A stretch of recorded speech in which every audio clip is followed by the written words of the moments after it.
মোমো খাওয়ার জন্য আবার কোনো দিনক্ষণ লাগে নাকি? ঝগড়া হোক, উৎসব হোক বা শুধু খিদে, মোমো সবসময় বেস্ট চয়েস। আজ সেরকমই একটা দিন। হঠাৎ মোমো খেতে ইচ্ছা করায় লেগে পড়লাম মোমো বানানোর জন্য। আমি কি করে মোমো বানাচ্ছি সেটাই আজ তোমাদের সাথে শেয়ার করব। প্রথমেই পেঁয়াজ, কাঁচা লঙ্কা, আদা, রসুন এগুলো চপারে ভালো করে চপ করে নিয়েছি। তারপর আলাদা একটা বাটির মধ্যে 2 কাপ ময়দা আর তার মধ্যে অল্প একটু পরিমাণ মতো নুন আর সাদা তেল দিয়ে ভালো করে ময়ান দিয়ে মেখে নিয়েছিলাম ময়দাটা।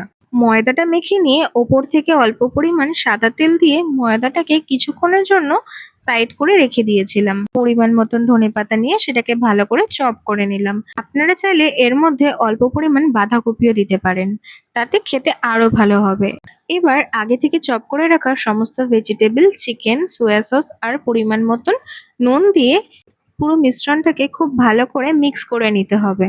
এবার আগে থেকে মেখে রাখা ময়দা থেকে ছোট ছোট করে লেচি কেটে সেগুলোকে বেলে নিতে হবে। এবার নিজের পছন্দ মতন মোমোর শেপ দিয়ে নিলাম। আমি প্রথমবার যেহেতু মোমো বানাচ্ছি তাই আমার মোমোর শেপগুলো একটু আড়াটেরা হয়েছে। সব মোমোগুলো রেডি করে নেওয়ার পর গ্যাস জ্বালিয়ে ওর মধ্যে জল গরম হতে বসিয়ে দিয়েছিলাম। আমি এখানে মোমো বানানোর জন্য ঝাঁঝরি থালা ব্যবহার করেছি, আর এই থালাটাকে আগে 5 মিনিটের জন্য প্রিহিট করে নিয়েছিলাম।